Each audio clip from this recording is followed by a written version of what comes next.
Gobble, gobble, motherfucker. They're eating her. And then they're going to eat me. Oh my God!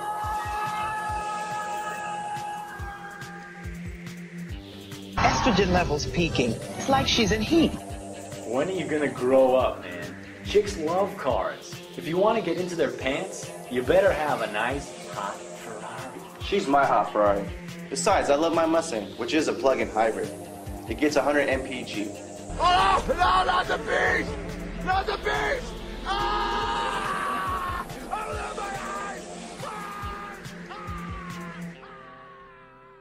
Welcome to episode 38 of Schlock Talk, the cause of 46% of all feminine itch in the Northern Hemisphere.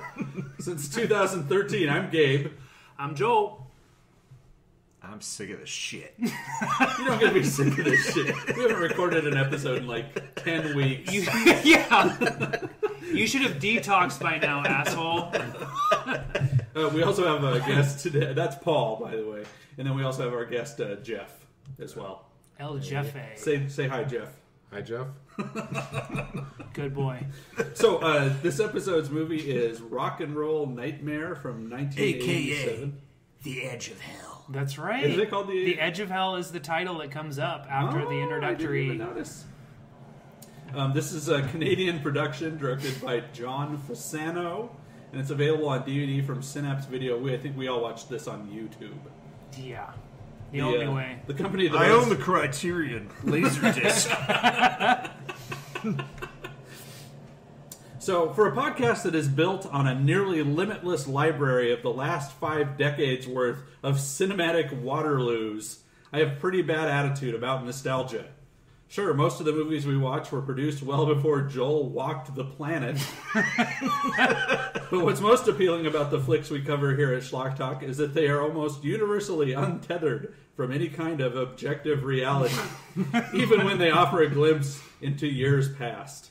Of course, Rock and Roll Nightmare is no different. It's a tale of what is probably best described as a giant shaved ape from Canada who sings in a pretend rock band and eventually fights a Muppet.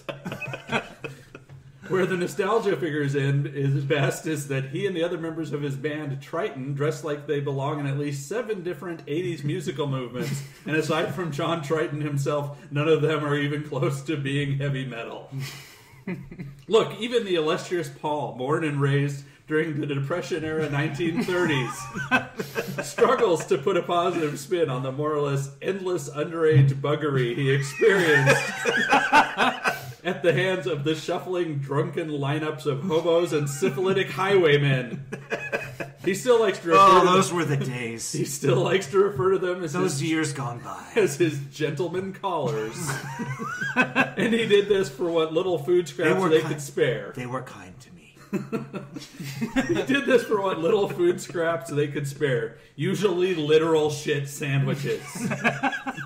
No, even the paradise Paul described. But they cut off the crust. Because that's what counts. Hate crust. No, even the paradise Paul describes, which undoubtedly turned him into the people disappearing reprobate we all are so fond of today, surely falls short when viewed through the rose-colored lens of wistfulness that helped transform our podcast comrade from an otherwise unremarkable schlub to the ravenous monster we both fear and admire today. Hey, are you still babysitting my kids Friday? What kids? Yeah. It's with this skeptical view of the past that I encourage you listeners to think critically about your childhood and young adulthoods. Oh, God. Because you're going to look pretty silly 20 years from now saying things like Bay, On Fleek, or Black President. Oh! So, anyway, Rock and Roll Nightmare. Paul, you and I saw this last year. Yeah. And decided we had to do this we might have watched this before we even started podcasting. Yeah, we did. And this was probably one of the original, I guess, inspirations for us to actually Yeah, I do a mean, podcast. Gabe was just sitting in his house jerking off to bad movies like he usually did, and he's like, you know what? I should share this with the world. Well, then he And showed it after to we me, and I'm like, after we talked him off the fucking ledge, like, Gabe, no one wants to watch a video with you commentating and masturbating at the same fucking time. Maybe we should be a little bit more creative with the content we're making for people. And the joke's on you. You think I'm not masturbating. I've got my phone on vibrate down the front of my pants, and my wife is calling me on 1 minute intervals. I can only imagine the gunpoint Don't lie, it's conversation really up your Gabe ass. had before he left. So Rock and Roll Nightmare opens up on a quiet Canadian farmhouse where a mom is making breakfast for her family. Aww. And she yells upstairs that it's almost ready, and although everyone appears to be fine, we can tell from the ominous music that there's evil afoot up north. The mom screams, and the dad runs downstairs and opens the rattling oven can door. I describe the music in this film? Yes. Yeah. Aside from the occasional heavy metal song, the soundtrack is like if John Carpenter only had one finger. And then what's the sound of a finger slowly gouging your eyeball out and scraping the socket? That's it.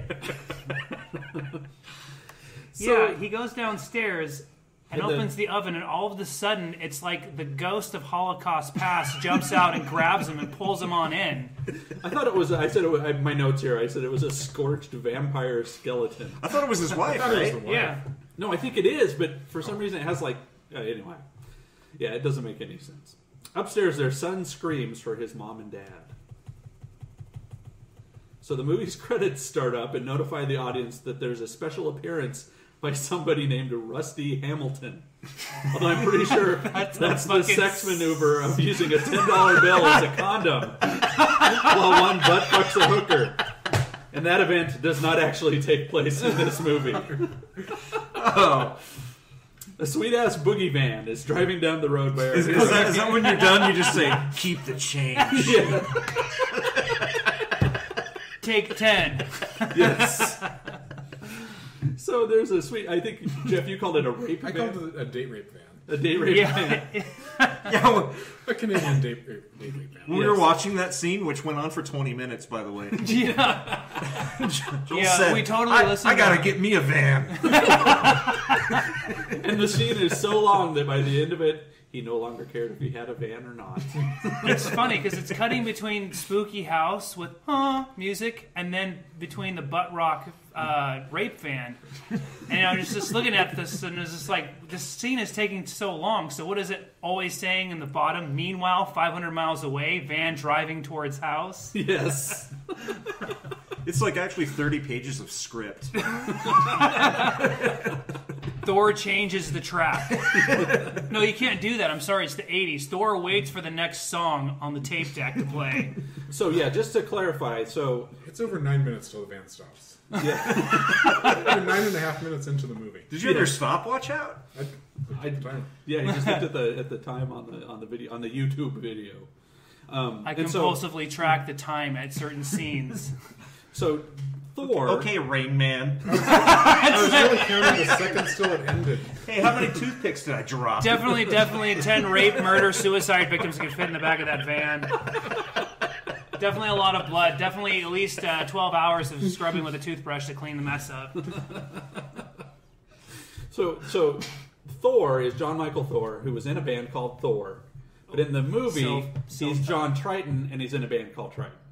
So I would think I call him Triton in the rest of my notes here. So if Wow, there's any dude, like confusion- fucking I art. call him Tripe. Art Yes. imitates life in this one. Yes, very much so. So John Triton and his I might band... put the art in air quotes. Did you say hair quotes? And the reason I'm putting it in quotes is because I think the F before it faded away. So, and I noted too that his band, at one point they call him the Tritons, but then they also call him Triton. I don't know. They're It's spelled tritons in the credits. No, Oh, is it is it? spelled like tritons, like tons as in spelt in the UK? TONNES? T-O-N-Z. So they're a rap. TONZ. TONZ. Yes. So we find out that the band is going to stay at the farmhouse for at the farmhouse. It's the same farmhouse from the prologue in the movie which, although only 9 minutes ago, feels like an eternity. And we find out the band is going to stay at the farmhouse for 5 weeks to rehearse for their upcoming tour and record some new tracks. And each of the guys in the band has their lady with them, and John explains that they don't have any phones or TV at the house so that they can concentrate on their tunes. Yeah, he's all like, no TV, no phone, but I have a fully decked out sound studio in the barn. Yeah, just something a little put together at the last minute. You're welcome. And we find out, too, that Alice Cooper once recorded at the farmhouse, and so did someone named Bob Stewart. From there, it was downhill because the Canadian groundskeeper was probably just going to keep on going. Oh, yeah, we also had Celine Dion. We also had ABBA here. Well, he has some white Canada, right? Yeah. And he's like, oh, because it's the hotbed of what's going on right now.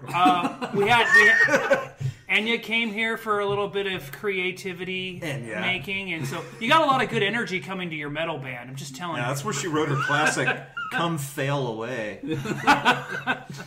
So the guys and their bitches all settle into the unfamiliar surroundings, and we see that some of the gals don't get along with each other. And while Triton is getting something out of the van, he looks up at the bedroom window and sees his lady wiggling her tits at him. This isn't a joke. That actually happens in the movie. Yeah. And then he starts, like, talking to her and everything. He's, like, making signs and, like... And it's almost as if she can read his lips from freaking 20 meters away down in the van in the fucking dark. I get it. You said meters because it's Canada. Yeah. And she's just... And they start having a silent conversation. Paul like that one. And the gang always settle down and eat dinner together in the living room, and they make a toast to Roger and Mary, who just got married. And we also officially meet the female member of the band, Dee Dee, who appears to be a meth-addicted tranny. And she hits on one of the other dudes in the band. Okay, is she not Sandra Bernhard? She looks like a dude. And the dude she's trying to hit on looks like asshole from Hunger Games. Like the kid who like spends like 8 hours painting his arm to look like a fucking branch on a tree or something. You remember that kid? Oh yeah. He looks a lot like that asshole. That's his name, asshole? Yeah. Yes. Yeah, Alfred Asshole or something. I don't know. So Triton, the band, all meet in the barn to rehearse, and they play one of their new songs, We Live to Rock. We live to rock. And while the band is playing, there are some eerie distortion sounds, which seem to indicate that someone or something is watching them. And the small one-eyed creature horks a loogie into the band manager. No, he doesn't. He spits a fucking load. It's like it was a fucking cameo appearance from Gabe's penis in this fucking film. Yeah, I didn't see you in the credits, though. So he horks a load into the band manager's Coke, and he does the thing he does the thing you see in movies where he smells the drink and then shrugs and drinks it anyway. Yeah, but the thing is, it had like no fucking effect on the plot whatsoever. It was just, I guess it was just a prank maneuver by said penis demon. Well, the penis demon was out of toilet paper, so he couldn't do that. There wasn't enough shaving cream in the can to put his hand in hot water and... We apologize, listeners. We don't know what he's talking about either. To our 12 and under listeners, please don't get any ideas. Said to the mermaid, "Don't try this at home." And so while all this is going on, the drummer Stig messes up the end of the song, and everyone stops practicing for a little bit to hang out with their hoes. Yeah, let's talk about Stig, the guy with the And his accent. seriously forced accent. Blimey, this bloody band. oh no, he is a world traveler, man. He's been everywhere. There's like hints of Germany, Austria, New Zealand and that shit. Belgium. Yeah. Crude Scottish and possibly Russian, imitated Russian. And so one of the demons, who's disguised as Stig's girlfriend, comes on to Phil, the band manager, while he's looking for drumsticks in the basement. Yeah, And whatever she you bites guys, off whatever his you call shoulder. it. She bites off his shoulder, Dawn of the Dead style. And everyone hears Phil scream, but when they go to investigate, there's no one there. And Stig says, "Sniveling gits, not even in the bloody house." You know, because he's British. And the gang all realize that the van is gone and assume Phil's gone into town to get plastered. Mind the gap, I've got a tight schedule. And John Triton's girlfriend, Randy, tries to coax him upstairs for a little Canadian copulation. Yeah, it was funny because she's all like talking to him, And she's like, oh, that last song brought out the beast in me. And then all of a sudden, Thor just gets this look like, actually, I'm totally turned off right now. She just should go. It's like I told you, I'm not into bestiality anymore.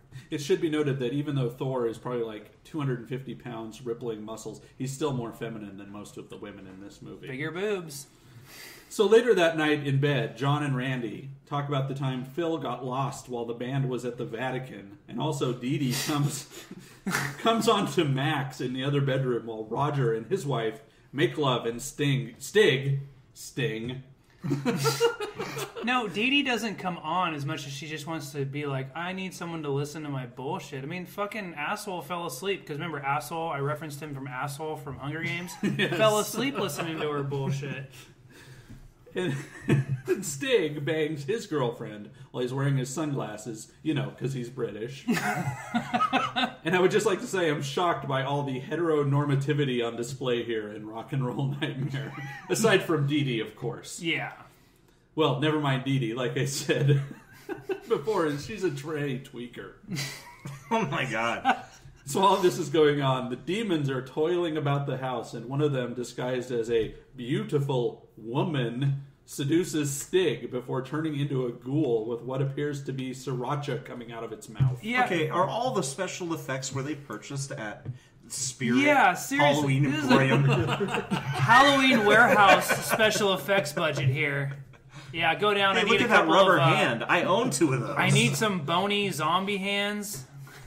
And so Stig, presumably now possessed, then languidly rapes his girlfriend, who is satisfied for the first time in their relationship. Did you use a thesaurus to write this?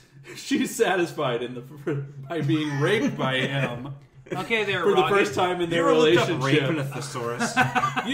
Because he's British. And a car full of groupies arrives at the farmhouse and knock on the door, presumably to bang all the fellas. And Phil, or I guess Demon Phil, if you're following all of this. Oh, I've had my fill of demons. Let them in. Oh, you're dead to me. And in the light of the living room, we can see truly how haggard these chicks are. Oh my god. One of them was like she looked at their fucking mom.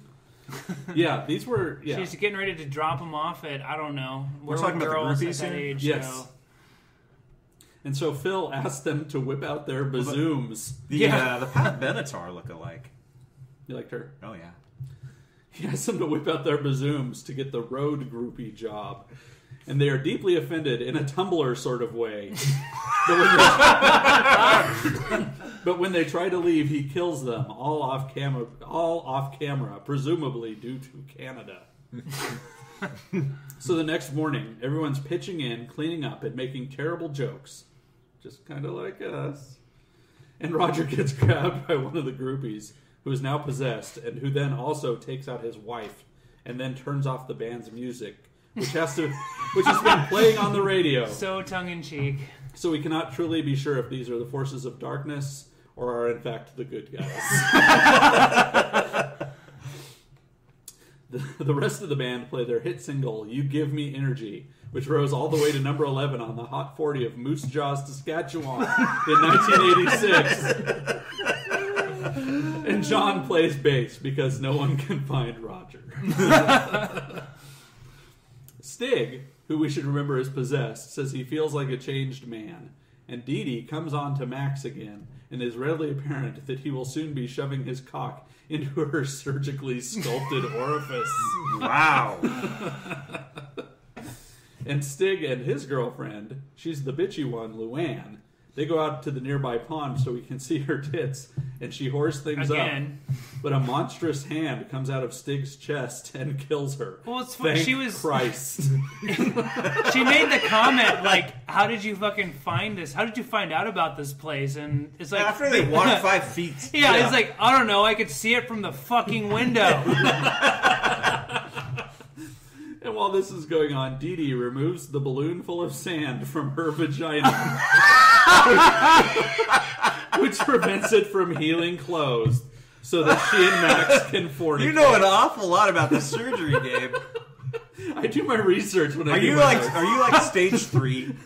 No one will ever fucking Ebola. fact check our podcast. John and his woman, who is hot in a surprisingly school-marmish kind of way, they grope each other in the shower, and we get to see his butt and her boobs while they enjoy the pulsating jets of the massage shower head. The song, what was the song playing? Like, Where Am I or some shit like that? I don't know, but Thor looks sexier than the redhead at this point. Yeah. Well, and Paul, you had the best line about this. That teased wet hair. Oh, I had to take a shower after that shower. Yes. And so while Dee Dee and Max bask in the afterglow of post-coital tranny bumble grumbling... Hey, that's my new prog rock band. Oh, yeah. The kid from the beginning of the movie spies on them, and Dee Dee sees him and chases after her. They're like fucking going after him like a kitten fucking found its way in your house. Like, come on, little guy, we won't hurt you. Come here, kitty, kitty, kitty.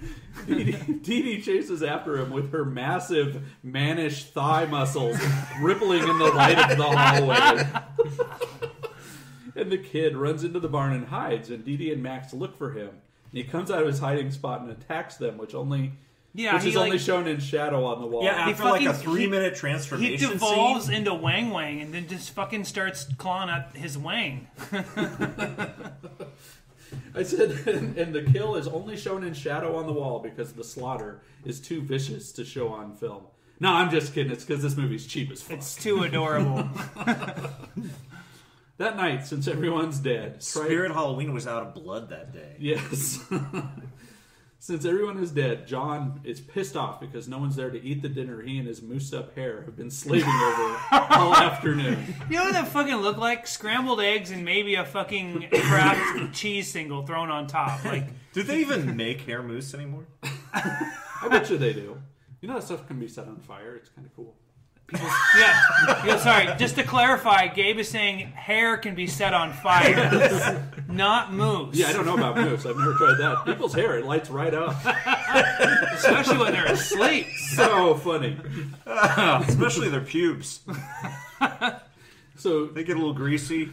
Triton grabs a Coke before heading out to the barn to work on his new love song, and the roasted chicken in the fridge tries to bite his hand off. I hate when that happens. After it grows an eyeball. Yes.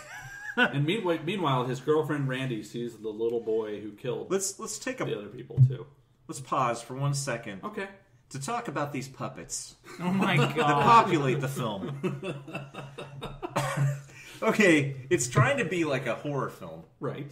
But then these puppets, are they scary? Yeah, they're like the Cyclops penises and... with like ping pong ball eyes. Yeah, they kind of remind me of like Stretch Armstrong a little bit. Yeah, one of them's wearing like a wife beater. Yeah, Kinda later looks on like we see Eminem. that. I mean, they have personalities and they're probably sentient too. Was there a toy line? Don't get me the Thor doll. Dear God, I don't want that for Christmas. Did you guys know there's a limited release Deadly Prey toy line? What? Yes.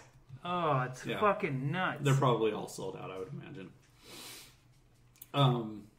Okay, so while John is in the barn, a one-eyed demon and a lizard try to attack Triton while he's writing his new song in the notebook. Yeah, no, they're doing the whole, like, I don't know what to call this, like, comedic irony or dramatic irony or something. He has no idea that they're there, or he does, maybe he does, who knows. He sets his coke down, and he sets it right down on the tiny little growth on the testicle monster's fucking hand, and it goes, yikes!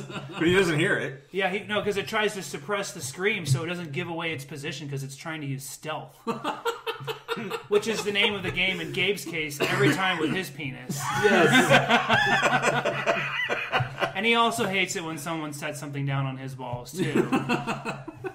And so Randy, now possessed, tells Triton... That's why his penis wears a burqa. He's dressed like a ninja. Yes. Of course. A Muslim ninja. So Randy, found the right guy for the job. Now possessed, tells Triton that everyone is now dead.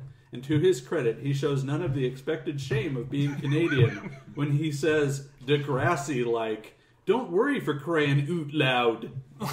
Are you referring to Degrassi, the junior high TV show that ran for like 20 years? It's Canadian. Yeah. Shit. That's a long time. So right after this... It's almost as old as me. Times 5. Right after this, Randy transforms, mostly off camera, of course, into a huge demon. And Triton seems completely nonplussed by this series of events, despite not 10 minutes ago having put his tongue in this thing's mouth while they showered together. Nothing? Well, yeah, this is like, this guy invented the Shyamalan before M. Night Shyamalan was M. Night Shyamalan. I did not see this twist coming because he just fucking straight up says, "Oh, I knew the whole time." Yes. And Nobody He existed. goes into more detail though. Like, it's like an archangel or some fucking crap like that. I don't know.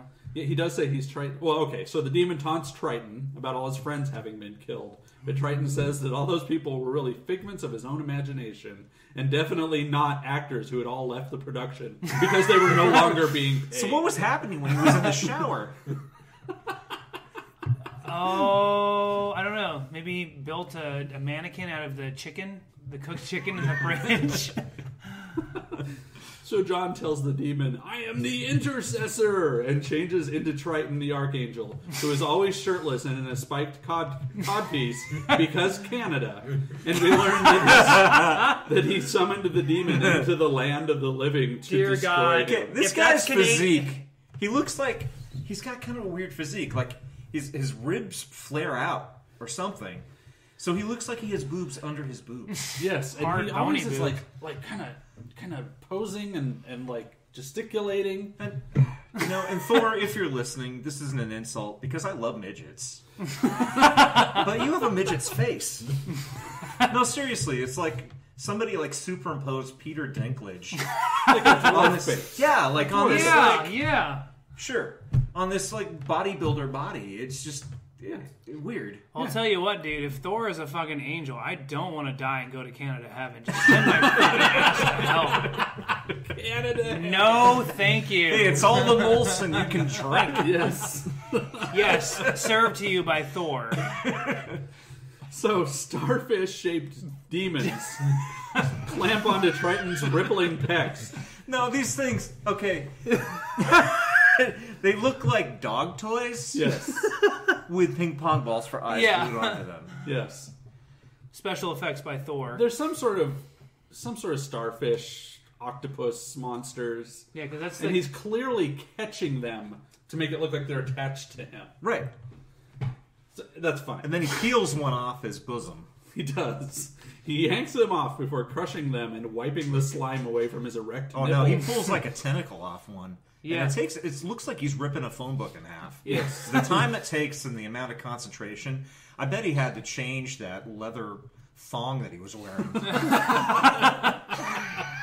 And this is all shot in slow motion. Yeah. It's like super slow-mo. And so then... No, I think he was just moving very slowly. He was just enjoying and reveling it too much. He wrote the screenplay, by the way. Oh, did he? Yeah. Yeah. I'm telling you, other people on the production left, and he had to scramble to come up with an ending for this, and this is what we got. Who did he get to fucking animate the fucking puppet devil, huh? So he didn't write it this way? Maybe he was doing it. My guess is just that the other people in the cast left. He's just like Like, I know I made the joke about them leaving because they're no longer being paid, but I bet you that's what happened. yeah. Well, they were all dead at that point, right? Yeah, but the way that it ends, I mean, anyway. I just have a feeling. He that lost that's what all it is. support. Everyone was like,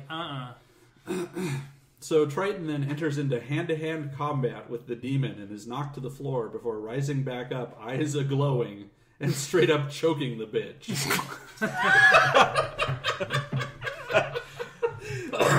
Joel just like Gabe, snarfed saliva across the table.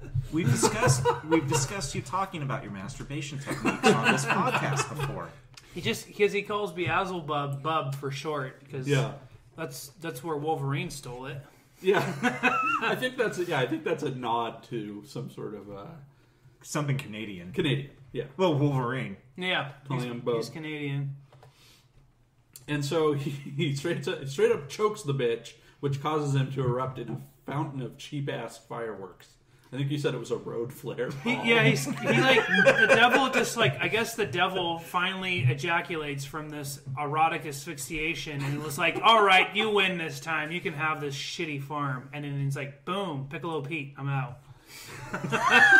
But it wasn't even like the cool Piccolo Pete where you like smash it with a hammer and wrap it in duct tape till it explodes. It was kind of like a half-dud Piccolo Pete that kind of goes like... It was like a match head wrapped in tinfoil. Yes. Yeah. And so Beelzebub tells Triton that he's won this battle, but he will be back. And Triton says, I'll see you again, old Scratch. And then he goes and visits tombstones. Yes, Yeah. he visits the graves of his friends, I guess. So, like, I'm just guessing, like, so this guy is an all-powerful angel, so he's like, hey, guys, I just want to say I'm sorry. I totally had the powers of God and could have prevented your death, but I let it happen anyways to prove absolutely no point to a shitty fucking devil knockoff. Sorry. Well, they were all figments of his imagination, I thought. So he just, like, walked up to some old geezer's graves? I thought maybe he was visiting, like, the family's grave, but there was, like, so many gravestones. But there was like 6 or 7, like, right there. Yeah, like, buried in a group. Yeah. No. I'm quite convinced he let his friends die, and this is the very special Archangel of Heaven. I think I'm overanalyzing Rock and Roll Nightmare. I think we all might be. Yeah. Let's not let's not flatter this shit pile of a movie with fucking fan conspiracy theories. And then at the end, it shows a house we've never seen before. Right. Yeah, that's right. Just some schlub's fucking Canadian schlub's house. I said, and in a home in a Canadian suburb somewhere, a scream is heard, and something happens. Or something.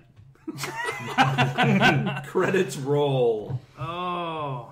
Shit, that's a short-ass podcast. Yeah, that was it in That's a nutshell. really, we just, like, really explained all the details of the movie a lot right there. And that's, like, literally all we got. Well, you know what we could do for filler? We could just play the beginning where the car drives. Yeah. Guys, I want to go on a road trip. 9.5 minutes shot with what kind of a lens is that? Is that like A fishing. Oh no, that's just the everyday Canadian dreariness that inhabits the atmosphere. There's no lens effect there. Everything looks that way in Canada. That really was that driving was only a quarter of a kilometer. Kilometer. So, Jeff, I don't know if you ever even had a chance to listen to the podcast, but we do Schlock Talk STDs, Schlock Talks do's and don'ts. Anybody have any good Schlock Talks do's or don'ts? I just discovered Rick and Morty like 2 years after it started. Yeah, that's a definite do. I recently watched like 8 episodes and it was great. Yeah, Rick and Morty is very, very funny. Like Joel was saying, he's like, they decided to make a show for us. Yes. Let's just give this to them so they'll stop making that horrible shit they post on YouTube. And so, gosh, I can't remember the guy's name who started Rick and Morty. So it's Dan Harmon and Justin Roiland. Justin Roiland, yeah. And Justin Roiland has done some other stuff. Like he has a YouTube channel where he did the House of Cosby's. Yeah, that was him? It's a great fucking show. And then also he did originally. So Rick and Morty is based on Doc and Marty. Yeah. And Doc and Marty, he did a short with them where they go traveling through time. That's right. It's a Back to the Future spoof. Right, parody, where Marty has to keep licking Doc's balls.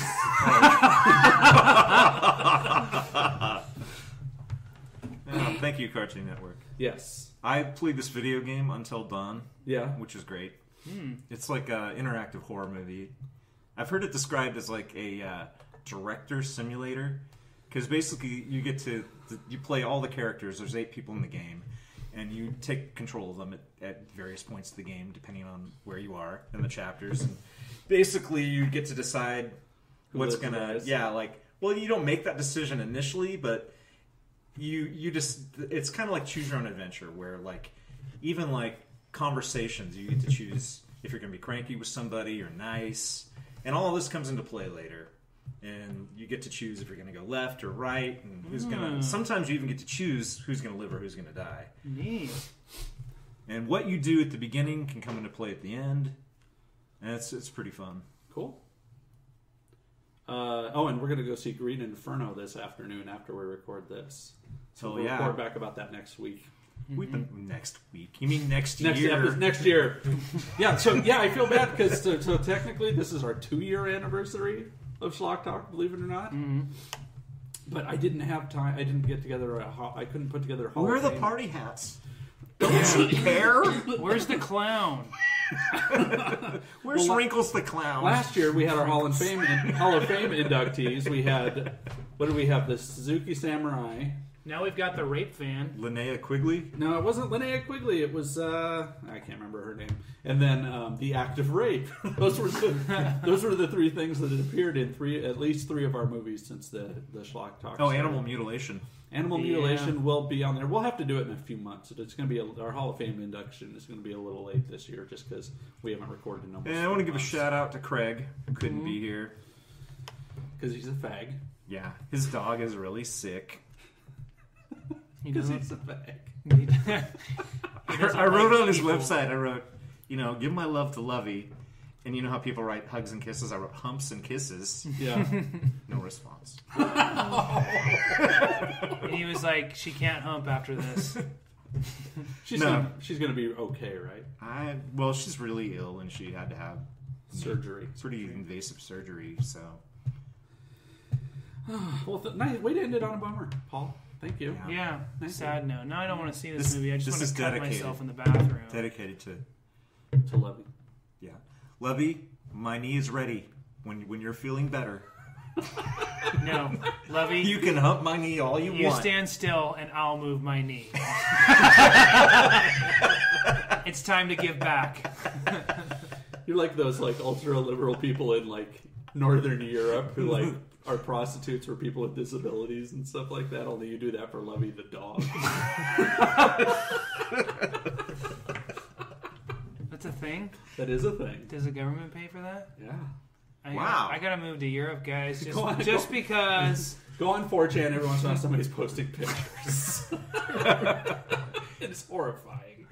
Yeah. I don't think I could live with myself if I did that. So I'm not gonna fake a disability in Europe just to get some reactions. Hell, I'm just gonna go get a disability. Somebody cut off my arm. I can't open jam jars. Please fucking lick my asshole. You wouldn't really be disabled, Paul. You wouldn't really be disabled, Paul. You'd still be a cis white hetero male. He just went women's studies on your ass.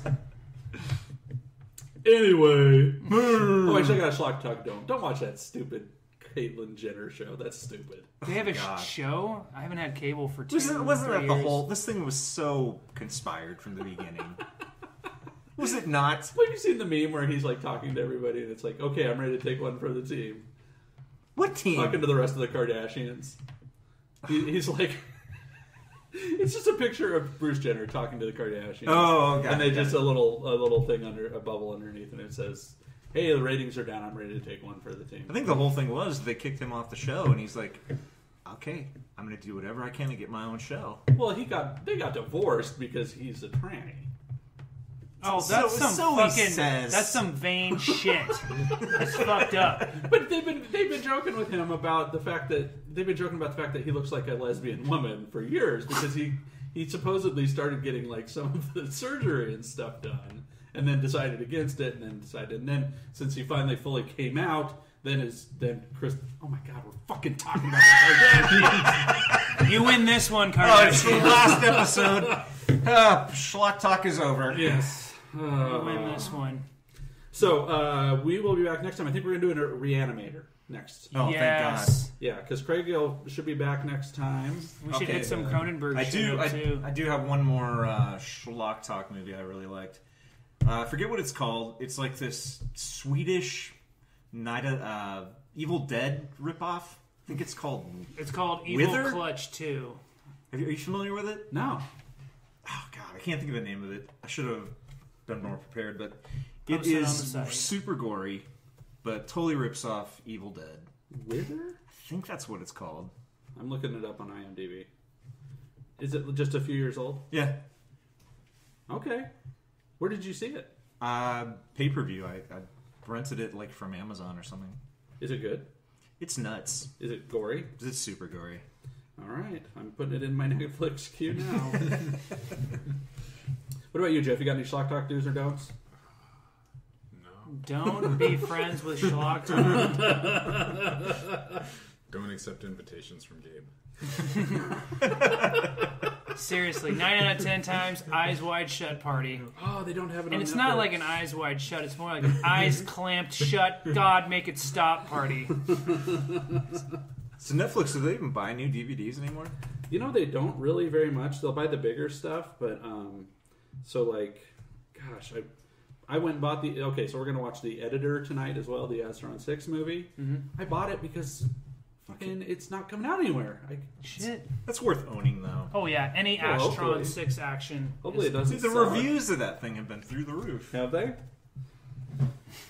I have no idea. I haven't Do read any watch reviews. Father's Day before you watch. Yeah, Editor. watch. You have to watch them in order. Yeah, I can't even find Wither on DVD. What's going on? But you can get a link to it, right? No, I found it. I'm gonna buy it right now. I don't know if it's Impulse worth buying. buy. How much you paying for it? $7.50 plus $3.99 shipping. Yeah. Is that worth it? I liked it. I mean, it's not fantastic, but It's not fantastic. it's not. Sounds like a buyer. Sounds like it's a Gabe movie. So I think the next three movies, I think we're going to do Reanimator and Adam Chaplin. The Swedish. Oh, sure. Yeah, I'll get my notes ready And for then that. we'll do Halloween 3 for Halloween. Perfect. Oh. So, you guys were saying when we were watching the movie, there is a fucking sequel to this, and Jeff Oh, owns yes, it? there is. No. Why would they make a sequel to Rock and Roll Nightmare? How? And why do you own How it, did Jeff? they Why would they make make a the- sequel why would to they Rock make and Roll that? Nightmare? I know. I think it's funny that he believed in it enough. that Just he like had to Santa make sure Claus. the second one got done. Does it have a cult following? So there's a real There sphere was thing more to going the on story here. that he hadn't told. Oh. So- Is it gonna be George Lucas and go back and add more puppets? So let me and guess. CGI Rock to and the Roll first one? Nightmare had a real sphere thing going on, where if you like really, really believe it, it'll come to fruition. A real Solaris effect with this fucking movie. I hate you, Thor. All right, you guys, I now own Wither on DVD. No, you don't. It's not in your hands yet, filthy pervert. I was at his house a couple weeks ago, and he's nuts. He bought something called Dr. Hump. Because he saw like a trailer Why for wouldn't you it. buy that? I'd buy it just based on the name. It's the Curious Dr. Hump, and it's Hump Now I'm buying 2 copies. So this is in our And future, I'm watching sure. two at the same time. and it's Hump spelled with 2 P's. It's like a black and white sexploitation film from like the 60s. 68, I think. Yeah, it's on something weird. I thought I should probably buy that. I That need to sounds buy like that. one Craig will absolutely hate. So Yeah, so we have to do it pretty soon. When is his birthday? Oh, it just passed. He just had it last month. Shit. Well, we're saving it for next August. Dr. Hump. The Curious Dr. Hump. We will definitely do That's my new nickname for Levy. I should have... That's actually a great name. So anything else? Anything else? Anybody? I know I've seen some good movies. I can't remember them though. Okay, we'll get them next time. Because I've it's been been 4 months. Yes. Yeah, I've been a real tool these last 4 months. It's been crazy. See what happens when I don't have my bad influence friends in my life? You started becoming non-racist. You started becoming more accepting of other cultures. I was generally more likable, not drinking on the job. Not only were you accepting of the trans community, you were considering it for yourself. Yeah, I was like, hey, you know what? Maybe they're onto something. Now he's going to go erase the Caitlyn show off his DVR. See what you've done. So we'll Thank see you you, guys. We'll see you guys next Thank time you for reawakening the demons in my when we life. do Reanimator. Goodbye. Goodbye.